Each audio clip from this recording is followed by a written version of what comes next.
एक ऐसी दुनिया की कल्पना करो जहां सब कुछ पहले ही टूट चुका था। एक बड़ी तबाही के बाद इंसानों की दुनिया सिकुड़कर बस कुछ गिने चुने लोगों तक रह गई थी। अब हालात ऐसे बन चुके थे कि लोगों को ज़ॉम्बीज़ के साए में जीना पड़ रहा था। जो बचे थे वे हर पल चौकन्ने रहते थे, क्योंकि हमला कभी भी हो सकता था। कहानी की शुरुआत में हम डेरिल और कैरोल को देखते हैं। दोनों एक सुनसान बस्ती से गुजर रहे थे। सड़कें खाली पड़ी थीं, हवा तक अजीब सी खामोशी लेकर चल रही थी। तभी अचानक उन्हें एहसास होता है कि वे फंस चुके हैं। चारों तरफ ज़ॉम्बीज़ का झुंड जमा हो चुका था, ऐसे जैसे महीनों से किसी शिकार का इंतजार कर रहे हों। जब उन्हें समझ आ गया कि पीछे लौटने का कोई रास्ता नहीं बचा, तब उन्होंने वहीं खड़े खड़े एक प्लान बनाया। डेरिल ने तय किया कि वह सामने से भिड़ेगा ताकि कैरोल को कुछ सेकंड मिल सकें। वह लगातार ज़ॉम्बीज़ को रोकने में लगा रहा और उधर कैरोल सामने दिख रही एक वीरान इमारत का दरवाजा खोलने की कोशिश कर रही थी। दरवाजा अटका हुआ था, लेकिन आखिरी पल में खुल गया। दोनों किसी तरह अंदर घुसते हैं और दरवाजा बंद कर लेते हैं। अंदर घुसकर वे एक फ्लैट का दरवाजा तोड़ते हैं और लिविंग रूम में पहुंचते हैं। वहां एक आदमी मिलता है जो कभी इस घर का मालिक रहा होगा, लेकिन अब ज़ॉम्बी बन चुका था। उसे संभालने में उन्हें वक्त लगा, मगर आखिरकार वे उसे खत्म कर देते हैं। फिर दोनों घर की तलाशी लेने लगते हैं।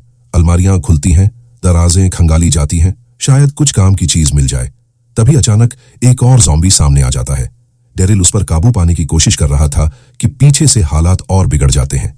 कैरोल उसकी मदद के लिए बढ़ती है, लेकिन उसी पल उसकी पीठ के पीछे एक और ज़ॉम्बी खड़ा मिल जाता है। कैरोल झट से फैसला करती है। पास पड़ा फायर एक्सटिंग्विशर उठाती है और उसे पूरे जोर से इस्तेमाल करती है। दूसरी तरफ डेरिल अपने हमलावर से जूझ रहा था। तभी छत से लटका हुआ एक और ज़ॉम्बी अचानक नीचे गिरता है और सीधे उस पर टूट पड़ता है। हालात एक पल के लिए हाथ से निकलते लगते हैं, लेकिन डेरिल अपने हाथ में पकड़ी लकड़ी से उसे भी खत्म कर देता है। कुछ देर बाद फ्लैट में सन्नाटा लौट आता है। दोनों गहरी सांस लेते हैं और समझने की कोशिश करते हैं कि आगे क्या करना चाहिए। जल्द ही उन्हें पता चलता है कि पूरी इमारत में ज़ॉम्बीज़ फैले हुए हैं। बाहर निकलना फिलहाल नामुमकिन था। वे चारों तरफ से घिरे हुए थे। आखिरकार वे तय करते हैं कि कुछ दिन इसी इमारत में छिपकर गुजारेंगे। उम्मीद यही थी कि वक्त के साथ ज़ॉम्बीज़ इधर उधर बिखर जाएंगे और इस जगह को भूल जाएंगे। इमारत में कई फ्लैट थे, इसलिए छिपने की गुंजाइश थी। डेरिल थोड़ा बहुत सामान इकट्ठा कर लेता है, मगर राशन बहुत कम मिलता है। दिन बीतते जाते हैं और खाना घटने लगता है। जब साफ दिखने लगता है कि ज्यादा देर टिकना मुमकिन नहीं, तब दोनों एक बार फिर किस्मत पर दांव लगाने का फैसला करते हैं। बाहर खतरा था, लेकिन अंदर भूख। अब चुनना ही था कि मौत किस तरफ कम खतरनाक लगेगी। आखिर दोनों ये तय करते हैं कि अब और इंतजार नहीं करेंगे। सुबह फज्र के वक्त इमारत छोड़ देंगे। बाहर मौजूद ज़ॉम्बीज़ हटने का नाम नहीं ले रहे थे, इसलिए यही सही मौका लगा। सुबह के शुरुआती सन्नाटे में उन्हें बालकनी की तरफ से एक अजीब सी आवाज सुनाई देती है। दोनों तुरंत सतर्क हो जाते हैं, हथियार पकड़ लेते हैं, सांस रोककर पर्दे की तरफ बढ़ते हैं। जैसे ही पर्दा हटता है, सामने एक इंसान खड़ा दिखता है। नाम था जूलियन। कुछ पल के लिए उन्हें यकीन ही नहीं होता कि इस शहर में कोई और भी जिंदा मिल सकता है। जूलियन बताता है कि कई सालों बाद वह किसी इंसान से मिल रहा था। उसे लगा था इस इलाके में अब कोई बचा ही नहीं। वह शिकार करके जी रहा था। उसी ने एक खरगोश पकड़ा था जिसे तीनों मिलकर खाते हैं। खाने के बाद डेरिल और कैरोल उसे समझाते हैं कि उनके साथ चले। अमेरिका लौटना चाहते थे वे। जूलियन थोड़ा सोचता है, फिर मान जाता है। तय होता है कि सुबह 10 बजे घाट पर मिलेगा। अगले दिन जूलियन चर्च की घंटियां बजाता है। आवाज दूर तक जाती है और ज़ॉम्बीज़ का ध्यान उधर खींच जाता है। यही मौका था। डेरिल और कैरोल इमारत से निकलते हैं और भागते हुए घाट तक पहुंचते हैं। थोड़ी ही देर में तीनों नाव पर सवार हो चुके होते हैं। समंदर की तरफ बढ़ते हुए वे पीछे मुड़कर देखते हैं। जमीन दूर होती जा रही थी और किनारे पर खड़े ज़ॉम्बीज़ बस छोटे साए बनकर रह जाते हैं। उनके सामने 2 हफ्तों का लंबा सफर था। कुछ दिन ठीक गुजरते हैं, फिर एक रात अचानक मौसम पलट जाता है। आधी रात को तूफान घेर आता है। लहरें ऊंची उठ रही थीं, नाव डगमगा रही थी। डेरिल उसे संभालने में लगा था, तभी एक तेज लहर जूलियन को जोर से टक्कर मारती है। वह गिर पड़ता है। कैरोल तुरंत उसकी तरफ दौड़ती है, उसे संभालती है, चोट देखती है। उधर डेरिल पूरी ताकत से नाव को सीधा रखने की कोशिश करता है। जूलियन दिशा बताता रहता है और तीनों मिलकर किसी तरह उस रात को पार कर लेते हैं। कुछ दिन बाद आखिरकार उन्हें किनारा दिखता है, थके हुए लेकिन जिंदा। नाव रुकती है और वे जमीन पर कदम रखते हैं। कैरोल थोड़ी दूर तक चलती है और जूलियन को ढूंढती है। तभी उसे कुछ अजीब दिखता है। जूलियन बेहोश पड़ा था। अचानक वह हिलता है और जब आंखें खोलता है तो साफ हो जाता है कि वह अब इंसान नहीं रहा। वह कैरोल की तरफ बढ़ता है। ठीक उसी पल डेरिल बीच में आ जाता है। बिना देर किए वह अपनी ब्लेड निकालता है और जूलियन को खत्म कर देता है। एक पल के लिए सन्नाटा छा जाता है। डेरिल उसकी लाश को उठाता है और समंदर में छोड़ देता है। लहरें उसे दूर ले जाती हैं। अब उनका प्लान बदल चुका था। नाव को ठीक करके आगे बढ़ना था किसी मुख्य झील की तरफ, जहां शायद हालात बेहतर मिले। लेकिन रात में डेरिल दूर कुछ लोगों को अपनी तरफ आते देखता है। वह तुरंत आग बुझा देता है। दोनों चट्टानों के पीछे छिप जाते हैं। किस्मत से वे लोग उन्हें नहीं देख पाते, लेकिन नाव पर नजर पड़ जाती है। सारा सामान लूट कर चले जाते हैं। सुबह डेरिल और कैरोल खाने की तलाश में निकलते हैं। रास्ते में उन्हें एक नक्शा मिलता है। उसे देखकर समझ आता है कि वे स्पेन पहुंच चुके थे, यानी घर से बहुत दूर। जंगल से गुजरते वक्त डेरिल को एक जाल दिखता है जिसमें एक ज़ॉम्बी फंसा हुआ था। तभी उसे अंदाजा हो जाता है कि यहाँ के स्थानीय लोग पूरे इलाके में ऐसे जाल बिछा चुके हैं। नाव वाली घटना में कैरोल पहले ही घायल हो चुकी थी, इसलिए वे थोड़ी देर रुकने का फैसला करते हैं। अगली सुबह कैरोल सो रही होती है और डेरिल शिकार के लिए निकलता है। रास्ते में उसे कुछ युवक गाड़ी में जाते दिखते हैं। वह ठिठक जाता है। अब साफ था कि यहाँ सिर्फ जाल ही नहीं, लोग भी मौजूद थे। वह बिना जोखिम लिए वापस कैंप की तरफ लौट पड़ता है। डेरिल जब कैंप पर लौटता है तो उसका दिल बैठ जाता है। कैरोल वहां नहीं मिलती। वह आसपास ढूंढता है, आवाज देता है, फिर थोड़ी दूर झील की तरफ बढ़ता है। वहां वह उसे चुपचाप बैठे देखता है। कैरोल कुछ युवाओं को देख रही थी जो पानी के किनारे हंसते बोलते वक्त बिता रहे थे। वह उस नजारे में खो सी गई थी। धीरे से कहती है कि इन लड़कों को देखकर उसे अपने पुराने दिन याद आ रहे थे। वह खुद को उनसे जुड़ने की भावना से रोक नहीं पा रही थी। दुनिया चाहे जितनी बदल गई हो, कुछ लम्हे अब भी वैसे ही लगते थे। तभी डेरिल उन आदमियों को पहचान लेता है जिन्हें उसने पहले सड़क पर देखा था। जैसे ही वे झील के पास पहुंचते हैं, वहां बैठे युवक पानी में छिपने की कोशिश करते हैं, लेकिन बच नहीं पाते। गुंडे उन्हें घसीट कर बाहर लाते हैं। रॉबर्टो अपनी प्रेमिका को बचाने की कोशिश करता है, मगर बुरी तरह पीटा जाता है। यहीं डेरिल आगे आता है। बिना शोर किए वह अपने तीर चलाता है। एक एक कर हमलावर गिरने लगते हैं। तभी उनका ड्राइवर वहां पहुंचता है। अपने लोगों को मरा देख वह भागने की कोशिश करता है। डेरिल बंदूक उठाकर उसके पीछे दौड़ता है, मगर वह हाथ नहीं आता। घायल कैरोल को देखकर जस्टिना आगे बढ़ती है। वह अपना खाना देने की पेशकश करती है और रॉबर्टो को मनाती है कि वे दोनों अमेरिकियों को अपने गांव ले चलें। जस्टिना बताती है कि उसकी दादी जड़ी बूटियों से इलाज करती हैं। बस एक परेशानी थी, गांव वाले अजनबियों पर जल्दी भरोसा नहीं करते। गांव के दरवाजे पर जस्टिना अपनी पुरानी दोस्त से मिलती है और उन्हें अंदर आने देने की गुजारिश करती है। अंदर जाते ही डेरिल और कैरोल महसूस करते हैं कि लोग उन्हें संदेह भरी नजरों से देख रहे थे। माहौल भारी था। तभी फ्रेडरिक को पता चलता है कि इन दोनों ने उसकी भतीजी की जान बचाई थी। वह अपने आदमियों को हथियार नीचे रखने का इशारा करता है और खुद सामने आता है। परिचय देता है कि वह सोलास डेल मार का मुखिया है। वह कहता है कि 2 दिन रुक सकते हैं, इतना वक्त कैरोल के ठीक होने के लिए काफी होगा। डेरिल ने उसके बेटे एंटोनियो की मदद की थी, इसलिए वह उन्हें अपने घर ठहराता है और नाव ठीक करने के औजार भी देता है। अगले दिन शहर में हलचल बढ़ जाती है।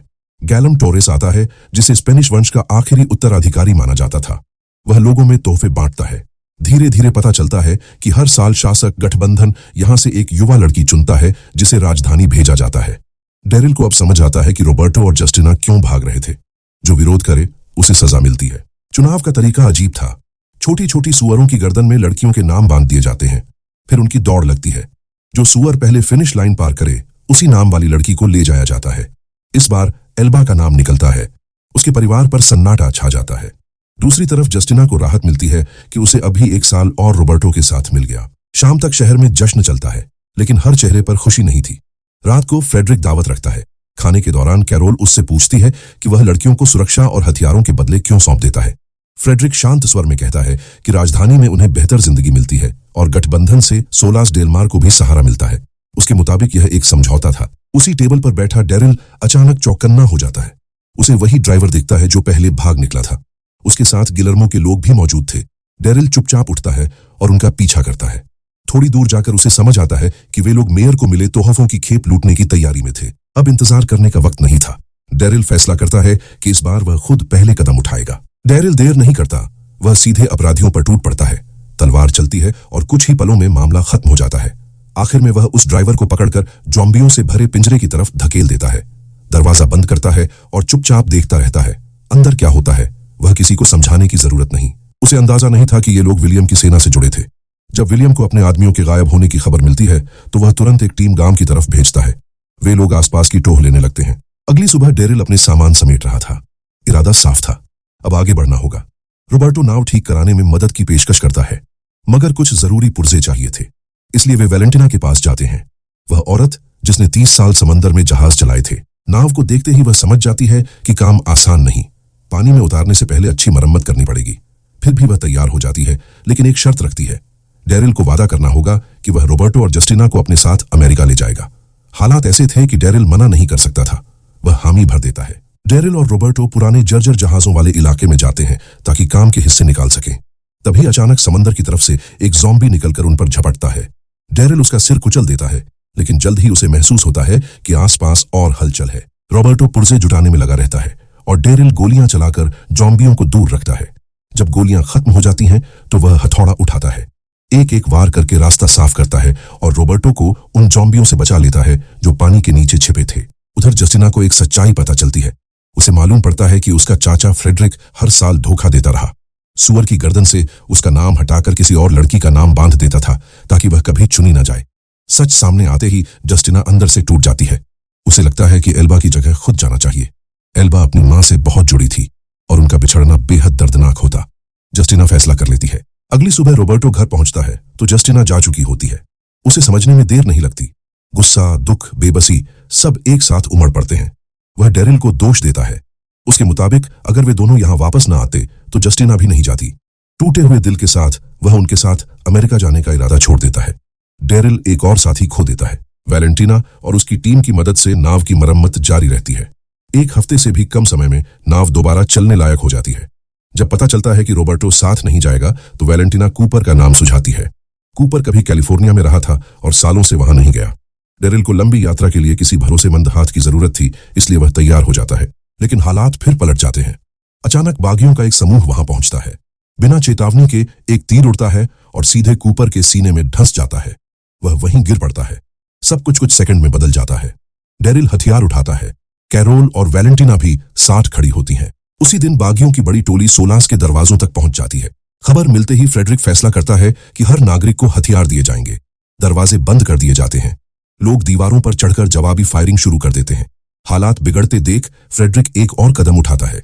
जिन ज़ॉम्बियों को कैद करके रखा गया था उन्हें छोड़ दिया जाता है ताकि दुश्मनों का ध्यान बंटे और गांव को कुछ वक्त मिल सके। घंटी बजती है। शोर, गोलियां, चीखें सब एक साथ गूंजने लगते हैं। डेरिल और कैरोल तय करते हैं कि वे शहर के अंदर जाएंगे। रोबर्टो और उसके पिता को छोड़ना ठीक नहीं लगता। वे वही लोग थे जिन्होंने उन्हें सहारा दिया था। तभी दुश्मनों से भरी एक जीप गेट तोड़कर अंदर घुस जाती है। डेरिल और कैरोल भी उसी वक्त शहर में पहुंचते हैं और लड़ाई में शामिल हो जाते हैं। चारों तरफ अफरा तफरी फैल चुकी थी। लोग अपने ही परिवार वालों को गिरते हुए देख रहे थे। उस पल सबको एक और सच्चाई समझ आती है। इस दुनिया में जीतने का मतलब सिर्फ जिंदा बचना रह गया था। बाकी सब पीछे छूट चुका था। लड़ाई इतनी उलझ चुकी थी कि लोगों को अपने ही अपनों पर हथियार उठाने पड़े। इसी अफरा तफरी में फ्रेडरिक घायल हो जाता है। वह गिरता है मगर कैरोल आगे बढ़कर उसे संभाल लेती है। पट्टी बांधती है, उसे सुरक्षित जगह तक ले जाती है। उधर मोर्चे पर लोग किसी तरह दुश्मनों को पीछे धकेल रहे थे।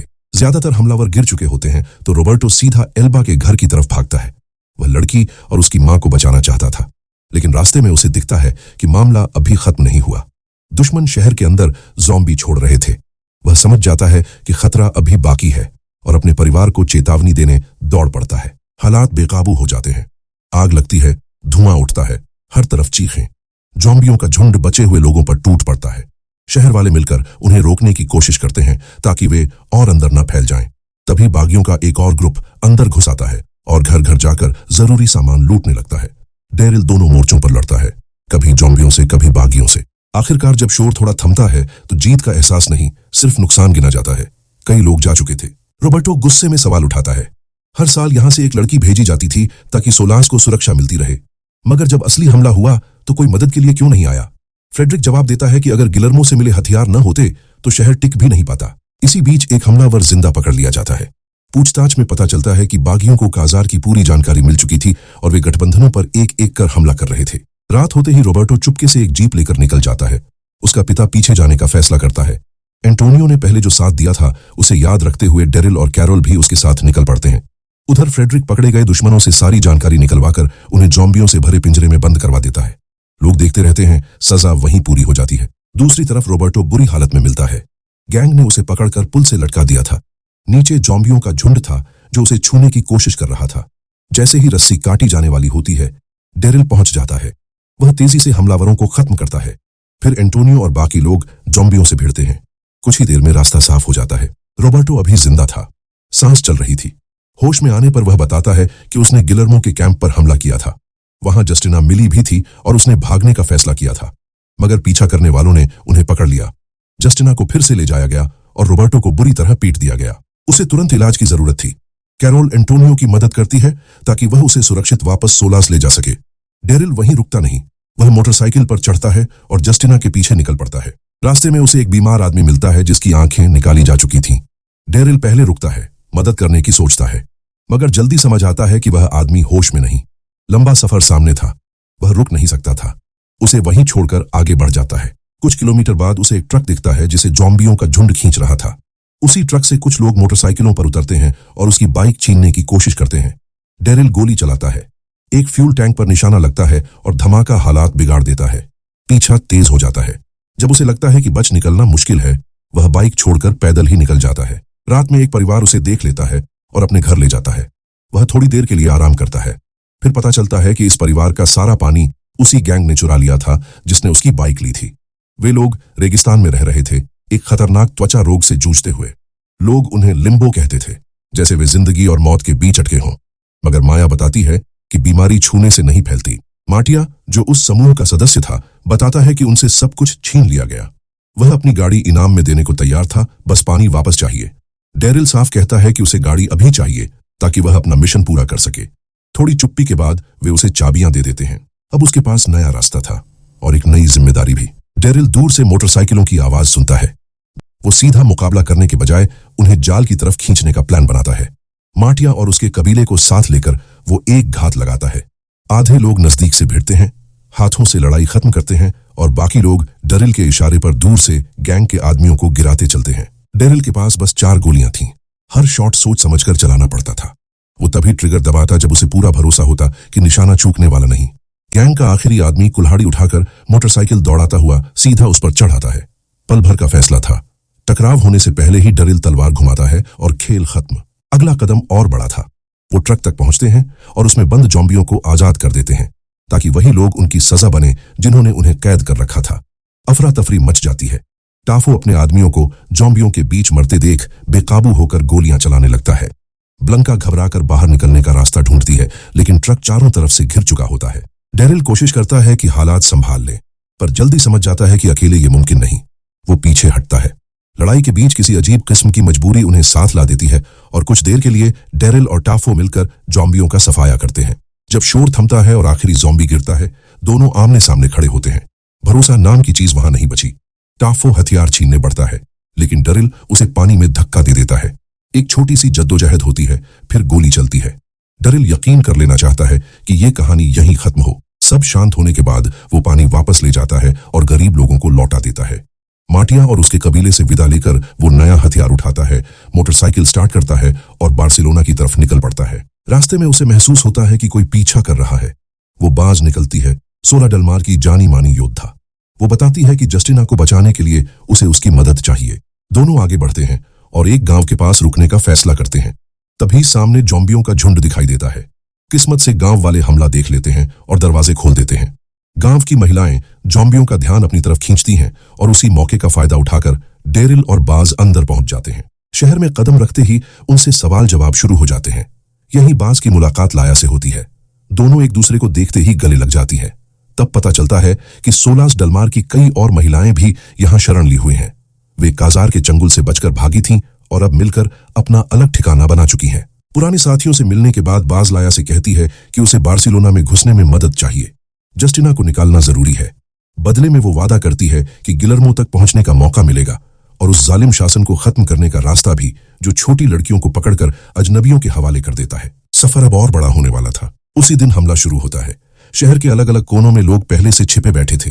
तय जगहों पर घात लगाई जाती है और जैसे ही गिलर्मो की गाड़ियां गुजरती हैं, उन पर धावा बोल दिया जाता है। इधर अफरा तफरी मची है, उधर डेरिल उस इमारत में घुस चुका होता है जहां जस्टिना और बाकी लड़कियां बंद हैं। वो ताला तोड़ने की पूरी कोशिश करता है, पर दरवाजा नहीं खुलता। समय हाथ से फिसल रहा था। बाहर लाया उस गाड़ी को निशाना बनाती है जिसमें गिलर्मो छिपा हुआ है।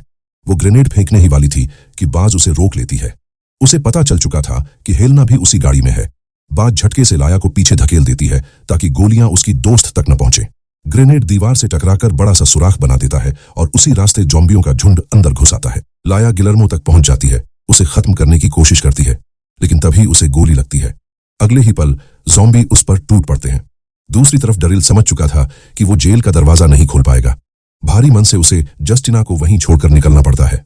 छोटी लड़कियों को फिर से काजार ले जाया जाता रहा। फिर भी हार मानने का सवाल नहीं था। डरिल और बाज को भरोसा था कि शहर के अंदर दोबारा घुसा जा सकता है।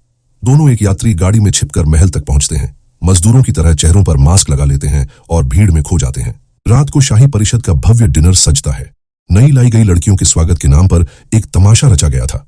खाने के दौरान स्पेन का राजा और रानी कठपुतली शो देखते हैं, जिसमें ज़ॉम्बियों को डोरियों से बांधकर नचाया जाता है, जैसे उन्हें पूरी तरह काबू में रखा गया हो। इसके बाद गठबंधन के इलाकों से लाई गई लड़कियों को मंच पर लाया जाता है। अमीर पुरुष उन्हें चुनते हैं। जस्टिना सबसे आखिर में खड़ी रह जाती है। अगर कोई उसे नहीं चुनता तो उसकी जिंदगी महल की दासी बनकर बीतती और उससे भी बदतर अंजाम उसका इंतजार करता। पर्दा गिरते ही डरिल हरकत में आता है। वो मंच पर दौड़कर उन सभी रस्सियों को काट देता है जिनसे ज़ॉम्बियों को बांधा गया था। अगले ही पल हॉल में चीखें गूंजने लगती हैं। ज़ॉम्बी आजाद होकर रईसों पर टूट पड़ते हैं। इस अफरा तफरी में डरिल सीधे जस्टिना की तरफ बढ़ता है। उधर बाज हेलना को ढूंढने निकलती है। जैसे ही दोनों मिलती हैं, हेलना अपने बच्चे को उठाती है और भागने के लिए तैयार हो जाती है। तभी गिलर्मो बाज को पकड़ लेता है। वो उसे मारने ही वाला था कि हेलना तलवार घुमाकर गिलर्मो का काम तमाम कर देती है। इधर जस्टिना का मंगेतर उसकी भागने की कोशिश समझ जाता है और उस पर हमला करता है, लेकिन डरिल वक्त पर पहुंचता है और उसे खत्म कर देता है। जस्टिना आजाद होती है। फिर डरिल बाकी अपहरित लड़कियों के ताले खोलता है और सबको बाहर की तरफ ले चलता है। शहर में हर तरफ ज़ॉम्बी फैल चुके थे। पहरेदार भी मौजूद थे, लेकिन किसी तरह वो मुख्य दरवाजा पार कर लेते हैं। बाहर बाज और डरिल फिर मिलते हैं। बाज फैसला करती है कि वो बचाई गई लड़कियों को शरणार्थी कैंप ले जाएगी। जस्टिना अपने दोस्तों को अलविदा कहती है और डरिल की मोटरसाइकिल पर बैठ जाती है। दोनों सोलस डलमार की तरफ लौटते हैं। उन्हें लगता है कि कैरोल और रोबर्टो लाइट हाउस में इंतजार कर रहे होंगे, लेकिन वहां पहुंचते ही फ्रेडरिक के गार्ड्स सामने आ जाते हैं। वॉलेंटिना की मदद से डरिल पलटवार करता है। दुश्मनों के ही हथियार उनके खिलाफ इस्तेमाल होते हैं और रास्ता साफ होता है। तभी सच्चाई सामने आती है। फ्रेडरिक और उसके लोगों ने कैरोल और उसके साथियों को गद्दार बताकर पकड़ लिया था। शहर से भागते वक्त एंटोनियो और कैरोल किसी तरह बाहर निकलते हैं और देखते हैं कि रोबर्टो जंजीरों में जकड़ा पड़ा है। फ्रेडरिक आदेश देता है कि उन पर ज़ॉम्बी छोड़ दिए जाएं। तीनों खुद को मौत के घेरे में पाते हैं। अपने बेटे को बचाने के लिए एंटोनियो आगे बढ़ता है। कैरोल उसका साथ देती है। तभी डरिल वहां पहुंच जाता है। वो अपने दोस्तों को बचाने ही आया था। गोलियों की आवाज गूंजती है। जस्टिना भी सामने आकर शहर में दाखिल होती है। जब फ्रेडरिक देखता है कि ज़ॉम्बी उसकी भतीजी के करीब पहुंच रहे हैं, तो वो उन्हें मारने का आदेश देता है। उसी मौके पर जस्टिना पूरे गांव के सामने उसके असली चेहरे को उजागर कर देती है। लोग जो अब तक उसे मेयर मानकर भरोसा करते थे, सच्चाई जान लेते हैं। फ्रेडरिक को जेल में डाल दिया जाता है, लेकिन कहानी यहीं नहीं रुकती। कुछ घंटों बाद वो अपनी मां को मना लेता है और बाहर निकल आता है। अब उसका निशाना सिर्फ डरिल होता है। उसे यकीन है कि जो कुछ हुआ उसके पीछे वही है। आखिरी भिड़ंत में कोई सीधे गोली का शिकार नहीं बनता, लेकिन आग की लपटों में नाव जल उठती है। डरिल और कैरोल के पास अपने देश लौटने की जो आखिरी उम्मीद थी, वो राख में बदल जाती है। यहीं इस अध्याय का अंत होता है। आगे क्या होगा वो अगली कहानी बताएगी।